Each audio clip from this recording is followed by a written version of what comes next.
महाजिरों के रूप में 8 मुक्ति बाहिनी वाले मेरे दिलो दिमाग में कीलों की तरह ठुके हुए थे। मैं अकेला उन्हें खत्म नहीं कर सकता था। बहुत सोच विचार के बाद मैंने नजीर को दिल्ली फोन किया। मेरी आवाज सुनकर वो खुशी से पागल हो रहा था। मैंने उससे साथियों, आरिफ और लड़कों की खैरियत दरियाफ्त की। उसने बताया कि सब ठीक और खुशखुरम है। मैंने उसे कहा कि आरिफ को बुला लाए, मैं आध घंटे बाद दोबारा फोन करूंगा। नजीर ने मुझे बताया था कि नया ग्रुप लीडर आ चुका है, इसलिए मैंने बावजूद बेइंतहा ख्वाहिश के साथियों से बात करना मुनासिब न समझा। मुबादा नया ग्रुप लीडर साथियों से मेरे राब्ते को अपने काम में मुदाखलत समझे, इसलिए मैंने महज उनकी खैरियत दरियाफ्त की थी। ठीक आध घंटे बाद खटमंडू से लाइटनिंग कॉल पर दिल्ली से दोबारा राब्ता हुआ तो नजीर के साथ आरिफ भी मौजूद था। मैं खुले तौर पर तो उन्हें यहाँ के हालात और अपनी जरूरत के बारे में बता नहीं सकता था, इसलिए ढके छुपे अल्फाज में उन्हें कहा कि यहाँ खटमंडू में अकेला बहुत बोर हो रहा हूँ और दोस्तों से मिलने की बहुत ख्वाहिश है। आप कैसर को कहें कि अपने 3-4 साथियों समेत फौरन खटमंडू आ जाए और पूरी तैयारी से आए। यहाँ भी सर्दी है, उनकी आमद से माहौल गर्म हो जाएगा। आरिफ मेरा मतलब समझ चुका था। उसने जवाब दिया कि कल सुबह ही वो कैसर से मिलेगा और इंशाल्लाह अगले रोज तुम्हारे दोस्त खटमंडू के लिए रवाना हो जाएंगे। उसने मुझे कल उसी वक्त दोबारा फोन करने को कहा। मैंने उन्हें फिर अपने साबिका साथियों को मेरा सलाम कहने और कंपार्टमेंटेशन की वजह से फोन पर गुफ्तगू न करने की माजरत की। अगले रोज शाम को जब मैंने दिल्ली फोन किया तो कैसर भी मौजूद था। कैसर ने बताया कि कल सुबह ही वो अपने 4 साथियों समेत बजरिया ट्रेन खटमंडू के लिए रवाना हो रहा है। जहाज से इसलिए नहीं आ रहे कि खटमंडू की सर्दी की वजह से पूरी तैयारी से आना है। बिटवीन द लाइंस गुफ्तगू से हमने एक दूसरे को वजाहत से सब बातें समझा दी। इधर खटमंडू में पहले 2 रोज मोहसिन अकेला और फिर अपने बुजुर्ग शायर दोस्त के साथ आया। वो बहुत उम्दा शेर कहते थे। उनके साथ 20 महफिलें जमी। उनकी एक गजल मुझे बहुत पसंद आई जो बिल्कुल वहाँ के हस्बे हाल थी। कुछ बता गर्दिशे हालात ये दिन कैसे हैं, साज हैं कातिल नगमात ये दिन कैसे हैं, एक चुल्लू भी नहीं होंठ भिगोने के लिए, खुश्क है जुए खराबात ये दिन कैसे हैं, चुभ रहे हैं मेरे तलवों में मसाइल के बबूल, शहर है दश्ते सवालात ये दिन कैसे हैं, एक मरकज पे नजर आते हैं गम और खुशी, ये जनाजा है ये बारात ये दिन कैसे हैं, लोग मिलते हैं मिल के बिछड़ जाते हैं, क्यों नहीं मिलते ख्यालात ये दिन कैसे हैं, उनके वादे ने मेरे जीने को बर्बाद किया, किस कयामत के हैं लम्हात ये दिन कैसे हैं। दिल्ली में कैसर से बात होने के 5वें रोज शाम को कैसर अपने 4 साथियों समेत खटमंडू पहुंचा। हम यूं गले मिले जैसे बरसों के बिछड़े भाई अचानक मिलते हैं। मैं उनसे बहुत सी बातें करना चाहता था, लेकिन मुसलसल सफर से थकावट के आसार उनके चेहरों पर नुमाया थे। मैंने उनके लिए अन्नपूर्णा होटल के करीब ही एक आला दर्जे के टूरिस्ट होटल में कमरे बुक करवाए थे। उन्हें होटल में छोड़कर मैं वापस आ गया और मुफस्सल गुफ्तगू अगले रोज दोपहर के खाने के दौरान करने का फैसला किया। शाम को हस्बे मामूल मोहसिन आ गया। मैं उसे भी अपने कॉन्फिडेंस में लेना चाहता था। छोटा शहर, बादशाह की रिहाइश और दारुल हुकूमत होने के बायस खटमंडू की पुलिस हर नौवारिद पर कड़ी निगाह रखती थी। मोहसिन चूंकि कई माह से यहाँ मुकीम था, इसलिए उसे सब महाजिरों और उनके रूप में छुपे पाकिस्तान दुश्मन अनासिर के मुताल्लिक मालूमात हासिल करने और उन तक रसाई में निस्बतन कम दुश्वारी थी। मैंने मोहसिन से इस बारे में बात की तो वो खुशी से उछल पड़ा। कहने लगा, आसिफ भाई, मैं अगरचे जिस्मानी तौर पर अभी कमजोर हूँ, लेकिन मुक्ति बाहिनी के वहशी दरिंदों से इंतकाम लेने की ख्वाहिश इस शिद्दत से मेरे दिल में है कि मौका आने पर आपको मुझ में इंशाअल्लाह शेर जैसी ताकत दिखाई देगी। मैंने मोहसिन को कहा, मुक्ति बाहिनी के 8 आदमी यहाँ महाजिरों के रूप में मौजूद हैं। वो अकेले रहते हैं और महाजिरों को माली लालच के धोखे में फंसाकर पाकिस्तान के मफाद के खिलाफ काम करने की तरबियत देते हैं। मेरे पास एक फहरिस्त है, लेकिन उसमें ऐसे लोगों की ज्यादा तादाद दर्ज है। मैं नहीं चाहता कि कोई बेगुनाह मुसलमान महाजिर मारा जाए। मैं इस लिस्ट में दर्ज तमाम लोगों की तस्दीक करना चाहता हूँ। मुमकिन है इस लिस्ट में दर्ज लोगों में बेगुनाह भी हो, और ये भी मुमकिन है कि उनके अलावा भी मुक्ति बाहिनी के कुछ और लोग भी यहाँ मौजूद हों जिनके नाम लिस्ट में न हो। मोहसिन मेरी तमाम गुफ्तगू के दौरान खामोश रहा। मशरकी पाकिस्तान में उस पर तोड़े गए जुल्म सितम के बदले की ख्वाहिश उसकी आंखों की सुर्खी से साफ जाहिर हो रही थी। कहने लगा, आपको तो यहाँ आए चंद रोज ही गुजरे हैं, जबकि मैं महीनों से यहाँ मुकीम हूँ। इस दौरान मैं भी यहाँ पाकिस्तान दुश्मनों की खोज में रहा हूँ। मुझे जिनका पता चला है उनके उनके नाम, पते और दीगर कवायफ मुझे अज़बर हैं। आप अपनी लिस्ट निकालें और मुझे मत दिखाएं। मैं नाम लेता जाऊंगा और आप देखें कि आपकी लिस्ट में उनके नाम हैं या नहीं। मैंने लिस्ट निकाली। मोहसिन मेरे सामने ही सोफे पर बैठा हुआ था। वो एक एक करके नाम लेने लगा। मैं हैरान था कि उसके बताए हुए तमाम नाम लिस्ट में मौजूद थे। लिस्ट के सारे नाम खत्म हो गए, लेकिन वो न रुका। मैंने एक अलहदा कागज पर वो सब नाम और पते लिख लिए। ये उन महाजिरों के नाम थे जिन्हें मुक्ति बाहिनी वाले प्लांट करने में कामयाब हो गए थे। मोहसिन ने बताया कि उनमें से 3 महाजिर अपनी फैमिली यहीं छोड़कर पाकिस्तान जा चुके हैं और उनसे ये वादा किया गया है कि जब वो पाकिस्तान से मतलूबा मालूमात खटमंडू भेज देंगे तो उनकी फैमिली को भी पाकिस्तान भेज दिया जाएगा। मैंने मोहसिन को टोका और सवाल किया कि पाकिस्तान भेजने के तमाम इंतजाम, जाने वालों की लिस्टें और शेड्यूल तो पाकिस्तानी सफारत खाने के हाथ में है। फिर मुक्ति बाहिनी के ये एजेंट अपनी मर्जी से कैसे पूरी फैमिली में से एक फर्द को पाकिस्तान भिजवाते हैं और बकिया फैमिली को रुकवा सकते हैं। मोहसिन हंस पड़ा और कहने लगा, आसिफ भाई, सब कुछ मुमकिन है। एम्बेसी में 10,000 रुपए देकर अगले रोज जाने वाली फ्लाइट पर जाने वालों की फहरिस्त से किसी का भी नाम कटवा कर अपना नाम लिखवाया जा सकता है और इसी तरीके से मेरे बताए तीनों महाजिर पाकिस्तान जा चुके हैं। मेरा अगला सवाल था कि जब 10,000 से कहीं कम रुपयों में नेपाल से बैंकॉक और फिर कराची पहुंचा जा सकता है तो फिर इन महाजिरों को अफगान एयर से ही क्यों भेजा गया। मैंने सवाल तो कर दिया, लेकिन फौरन ही मुझे अपनी गलती का एहसास हो गया। अफगान एयर के जहाज यूएनओ ने महाजिरों के लिए चार्टर किए थे और उन पर जाने वालों को खटमंडू का सिफारत खाना खुसूसी बने हुए यकतरफा पासपोर्ट इशू करता था, जबकि किसी दूसरी एयरलाइन और किसी दूसरे रूट से पाकिस्तान जाने के लिए बैनुल अक़वामी पासपोर्ट लाजमी था और नेपाल में पाकिस्तानी सिफारत खाना मुल्की पॉलिसी के तहत ऐसा पासपोर्ट इशू नहीं करता था। मुझे मोहसिन पर पूरा भरोसा था, लेकिन जब तक मैं उसे अमली तौर पर काम सरअंजाम देते न देख लेता, मैं उसे दिल्ली से आए हुए लड़कों से मिलवाना नहीं चाहता था। उसकी वजह वो खौफ और बेएतबारी थी जो पाकिस्तानी कोरियर की गद्दारी के सबब मेरी गिरफ्तारी का मूजिब बनी थी। मैंने मोहसिन से पूछा कि अगर मैं उसके हमरा रहूं तो क्या वो इन मुक्ति बाहिनी वालों में से किसी एक को अंजाम तक पहुंचाने को तैयार है। मोहसिन कहने लगा, आसिफ भाई, एक तो क्या मैं उन सब को इबरतनाक तरीके से हलाक करने को तैयार हूँ। खुकड़ी से वार करने की मैंने यहाँ काफी प्रैक्टिस कर ली है।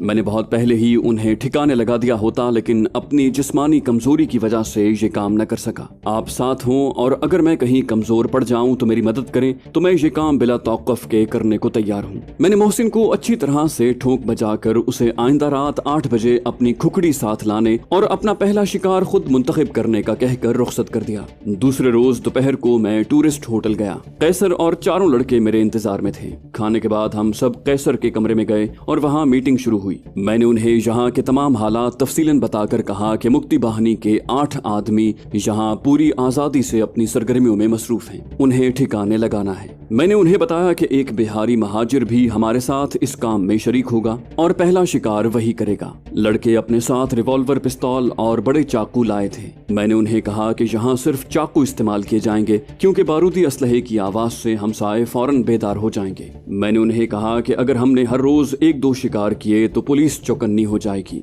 इसलिए ऐसा प्रोग्राम बनाना चाहिए कि एक रात में ही सबको ठिकाने लगा दिया जाए। पुलिस के अलावा चूंकि मुक्ति बाहिनी वालों का भी आपस में राब्ता है, इसलिए अगर हर रोज उनकी 1-2 लाशें गिरने लगी तो बाकी खौफजदा होकर गायब हो जाएंगे और हमारा मिशन अधूरा रह जाएगा। बिलाखिर फैसला ये हुआ कि उस रात के मिशन को, जिसे मोहसिन ने सरअंजाम देना था, मुलतवी कर दिया जाए और आज रात मोहसिन सारे मुक्ति बाहिनी वालों के घर और अगर मुमकिन हो तो उनकी शक्लें दिखा दे और लड़के उन घरों से भाग निकलने के महफूज रास्ते भी देख लें। मुक्ति बाहिनी वालों की टाइमिंग भी नोट की जाए कि वो कब अपनी महफिलें बर्खास्त करते हैं। जब सब तैयारियां मुकम्मल हो जाएं तो मोहसिन को मिलाकर 6 अफराद के 2 ग्रुप बनाए जाएं और एक रात में ही दोनों ग्रुप मिशन मुकम्मल कर लें। मैं दोनों ग्रुपों की निगरानी करूं और अगर जरूरत महसूस हो तो असलहा इस्तेमाल करूं। पहला ग्रुप रात 9 बजे अपना काम शुरू करेगा, जबकि दूसरा ग्रुप उसकी निगरानी करेगा। पहले ग्रुप के काम खत्म होते ही दूसरा ग्रुप अपने टारगेट्स को जाएगा, जबकि पहला ग्रुप उसकी निगरानी करेगा। सब लाजिमन दस्ताने पहनेंगे और काम के बाद अपने चाकू एक थैले में डालकर मुझे देंगे,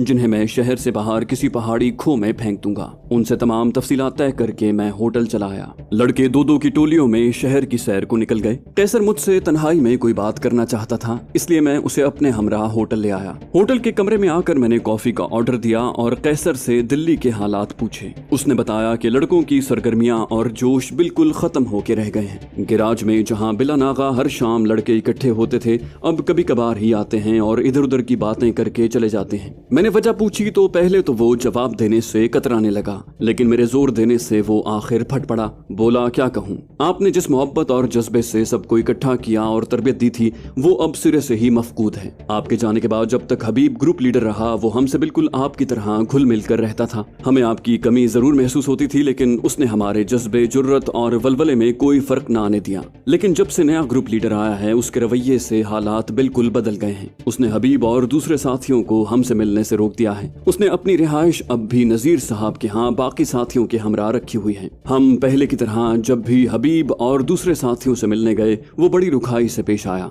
उसके रवैये से लड़के बहुत बददिल हो चुके हैं। ये सब कुछ बताकर कैसर ने मुझे नजीर का खत दिया। नजीर ने लिखा था कि वो अपनी जवान बच्चियों के हमरा घर में रहता है। ये मालूम होने के बाद कि आप लोग कौन थे और दिल्ली में क्या कर रहे थे, उसने हर तरह का खतरा मोल लिया और अपने घर को आपके लिए पनाहगाह बना दिया। लेकिन आखिर कब तक वो और उसके घर वाले खौफ और दहशत की हालत में रहेंगे। मेरी गिरफ्तारी के दौरान और फरार के बाद आज तक उन्हें हरदम ये धड़का लगा रहता है कि न जाने किस वक्त फौज और पुलिस वाले धावा बोल देंगे। मेरे बंबई जाने के बाद उसने हबीब को अपने खदशात बताए तो उसने नए ग्रुप लीडर के आने तक की मोहलत मांग ली। नया ग्रुप लीडर आ गया तो उससे बात की और उसे सराय बैरम खान में एक मुतबादिल जगह भी दिखाई, लेकिन अभी तक उन्होंने घर खाली नहीं किया। नजीर ने बड़े दर्द भरे अंदाज में लिखा था कि मुसलमान होने के नाते उसने इतना बड़ा खतरा मोल लिया था, लेकिन क्या अब इस बात का इंतजार किया जा रहा है कि कब भारतीय हिंदू फौजी उसकी बेटियों की रुसवाई करें। नजीर ने खत के आखिर में लिखा था, खुदारा हमें इस अजियत से निजात दिलाने की कोई तदबीर करें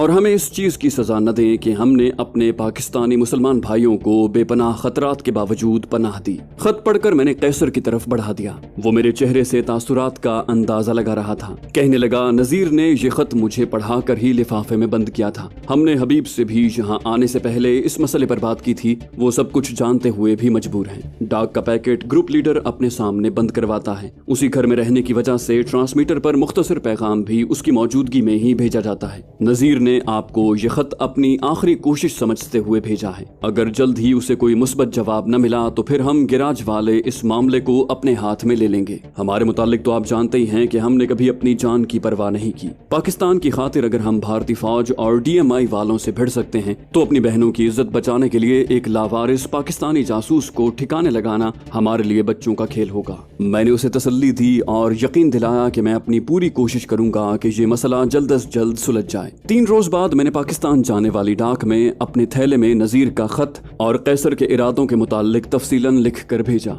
नतीजतन उस ग्रुप लीडर को वापस बुलाकर हबीब को ग्रुप लीडर बना दिया गया, जिसने सराय बैरम खान में शिफ्ट होकर दिल्ली में मेरे बनाए हुए हमदर्द जाननिसारों के नेटवर्क को बिखरने से बचा लिया। ये तफसीलात मुझे बाद में कैसर और नजीर के खुतूत से मिली, जिनसे खटमंडू क़याम के दौरान मैंने मुस्तकिल राब्ता रखा था।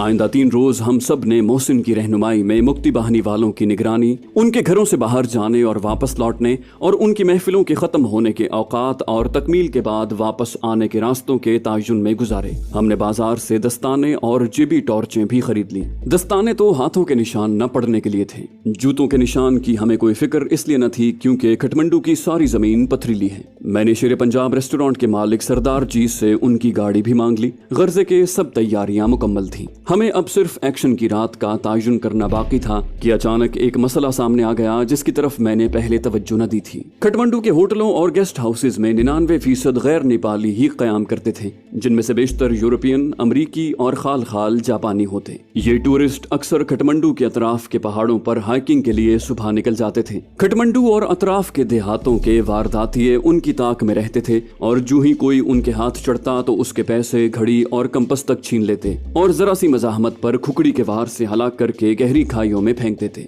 जब ऐसी वारदातों में इजाफा हो गया तो हुकूमत ने होटल और गेस्ट हाउसेज वालों को पाबंद किया कि हर रात 9 बजे मेहमानों की वापसी की रिपोर्ट बनाकर पुलिस को भेजें। सर्दियों में वैसे भी खटमंडू रात 8 बजे ही वीरान हो जाता था। हमारा मसला ये था कि हमारा मिशन रात 8 के बाद शुरू होकर नामालूम कब तक जारी रहता। एक ही रात में 8 महाजिरों के खटमंडू जैसे पुरअमन शहर में कत्ल होने की खबर न सिर्फ खटमंडू बल्कि पूरे नेपाल की पुलिस को हिला कर रख देती। होटलों और गेस्ट हाउसेस की उस रात की रिपोर्ट के मुताबिक जो मेहमान उस रात 9 बजे तक वापस न आए होते वो पुलिस की नजर में जरूर मुश्तबा बन जाते। पुलिस अगर जरा भी होशियारी दिखाती तो तफ्तीश की तान लड़कों और बिलाखिर मुझ पर आन टूटती। मैं पहले ही महाजरों में बिला वजह रुपए तकसीम करने से मौजूए गुफ्तगू बन चुका था। शेर पंजाब के मालिक सरदार जी की तरह न जाने कितने लोग भारतीय अखबारों में मेरी तस्वीर और खबरें पढ़कर मेरी असलियत जान चुके थे। भारतीय सिफारत खाने में यकीनन मेरे मुतालिक इत्तलात मौजूद थी। नेपाली पुलिस को मेरी असलियत का पता चल जाता तो भारत के साथ मुआहदे के मुताबिक मुझे पाबंदे सिलासिल करके भारत के हवाले कर दिया जाता और मेरे साथ कैसर और लड़के भी मारे जाते। ये मसला सामने आया तो हमने आर्जी तौर पर मिशन मुलतवी कर दिया।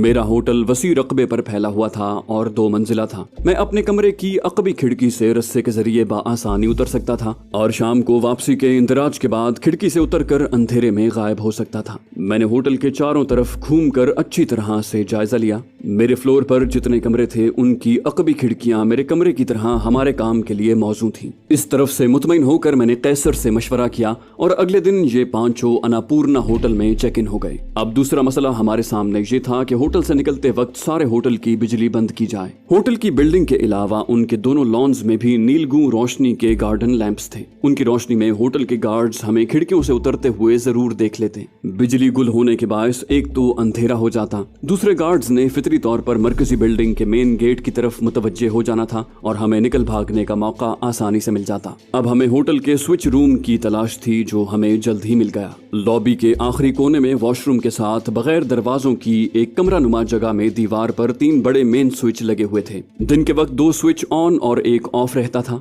ऑफ स्विच यकीनन होटल की बैरूनी लाइट्स और लॉन की बत्तियों का था, जबकि दूसरे 2 स्विच दोनों फ्लोर्स के थे। कैसर ने लॉबी में टहलना शुरू कर दिया, जबकि चारों लड़के ऐसी मुख्तलिफ जगहों पर खड़े हो गए जहां से कैसर को इशारों से पैगाम दिया जा सके। मैंने रिसेप्शन पर जाकर स्टाफ से नेपाल के मुख्तलिफ ब्रोशर मांग कर उन्हें अपनी तरफ उलझा लिया। लॉबी में बैठे चंद लोगों को अपनी तरफ मुतवज्जे करने के लिए एक लड़का यकायक जोर से चिल्लाने लगा कि उसने फर्श पर बिछे कारपेट के अंदर एक सांप को घुसते देखा है। सबकी तवज्जो उसकी तरफ मबजूल हुई और कैसर स्विच रूम में दाखिल हो गया। 1 मिनट के अंदर ही वो बाहर आया। हम अभी सांप देखने वाले लड़के से सवाल ही कर रहे थे कि कैसर ने इशारा किया और हम एक एक करके बाहर आ गए। कैसर ने बताया कि उसने बैरूनी रोशनी वाले मेन स्विच का एक फ्यूज निकाल दिया है और बाजार से वैसे ही 2 फ्यूज खरीदने हैं। बाकी लड़के वापस होटल चले गए और कैसर और मैं बाजार से 1 घंटे में 2 फ्यूज खरीद लाए। मैंने मौका मिलते ही स्विच रूम में असली फ्यूज लगा दिया। अब हमने अपने मिशन की बाकी जुजियात पर सोचना शुरू किया। छोटा शहर होने के बायस खटमंडू में दिल्ली और बंबई की निस्बत मिशन कामयाबी से पूरा करना बहुत ज्यादा दुश्वार था।